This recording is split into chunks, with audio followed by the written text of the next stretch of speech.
ప్రభా అని అడుగుతున్నారు. ఇండివిజువల్గా మనకు ఆ సరి చేసుకునే తత్వం ఉండాలి. అట్ ద సేమ్ టైం కాపరికి అనుకోండి, ప్రతి ఒక్కరి దగ్గర ఎవరు ప్రార్థనలు వెనుకబడి ఉంటున్నారు, ఎవరు వాక్యంలో వెనుకబడి ఉంటున్నారు, ఎవరు ఇప్పుడు ఇట్లా ఉంటున్నారు, ఇవన్నీ కూడా ఎరిగి ఉండాలన్నమాట. అర్థమవుతుందండి.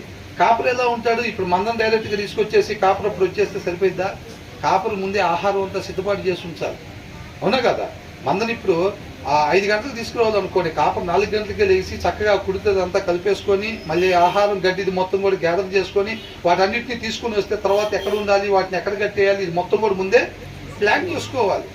అవునా? కాపరు మోకరించినప్పుడు ఇంటి దగ్గర ఏం చేయాలి? ఎవరెవరు ఏ స్థితిలో ఉన్నారు, ఎవరెవరు ఎక్కడున్నారు, ప్రభువా పలానావాడు వాక్యం చెప్పిన వెనకాల కూర్చున్న తర్వాత రావటం లేటుగా వస్తాడు. అవునా? చాలా విషయాలు, గొప్ప గొప్ప విషయాలు నువ్వు ఆయన ద్వారా పలికిస్తావులే, కానీ చాలా విషయాలు అట్లా వెనకబడి ఉంటాడు. వాటన్నిటిలో కొద్దిగా ఆయనకి నడిపించు ప్రభా, మంచి మాదిరి ఉండేటట్టుగా అది ఇది అని చెప్పి తన మోకరిచ్చినప్పుడు చెప్పాలా లేదా? ఇప్పుడు తర్వాత జాషువా విషయం వచ్చింది అనుకోండి.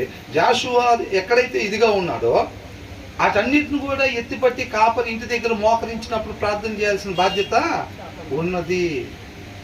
అర్థమవుతుందండి. అంటే కాపర్ వరకు వేయాలా, మేము అవసరం లేదండి, ఆ డ్యూటీ అయిందేనా అని అంటే కాదు. ఇండివిజువల్గా మనం కూడా ఇంటి దగ్గర మోకరించినప్పుడు మనం చెయ్యాలన్నమాట. అట్లాగా కాపరు ప్రతి ఒక్కరి గురించి ప్రభా ఆ కుటుంబం ఈ కుటుంబం ఎవరెవరు వస్తారో తెలుసా? ఇప్పుడు మందలో ఏ గొర్రె ఉంది అనేది తెలీదా? ఆ గొర్రెను చూస్తే నాదా కాదా తెలీదా? తెలిసిద్దా లేదా?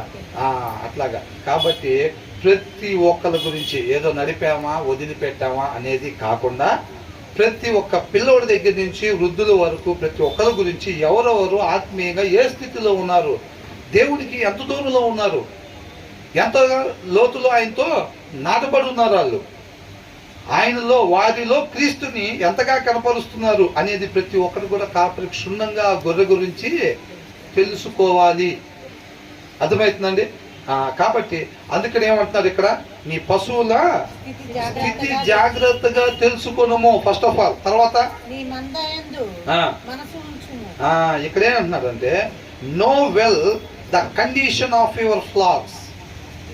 ప్రతి ఒక్క విశ్వాసి గురించి ఆ యొక్క ఆత్మీయ జీవితాల గురించి క్షుణ్ణంగా తెలుసుకోవాలి. ఒక కుటుంబంలో ఇప్పుడు భార్య భర్త ఇద్దరు పిల్లలు వస్తున్నారు అనుకోండి, ఓన్లీ ఆ భర్త గురించో లేకపోతే భార్య గురించో కానీ ప్రతి చిన్న పిల్లోడి దగ్గర నుంచి కూడా తన స్థితి ఎలా ఉందో జాగ్రత్తగా, ఆ చిన్నదే గొర్రె వదిలిపెట్టాను వదిలేస్తారా? చాలా జాగ్రత్తగా దాన్ని చూసుకుంటారు. కాబట్టి దాన్ని జాగ్రత్తగా తెలుసుకోవాలంట. And give attention to your hearts అని అంటున్నారు. గివ్ అటెన్షన్, ఎవరెవరికి ఏమి కావాలి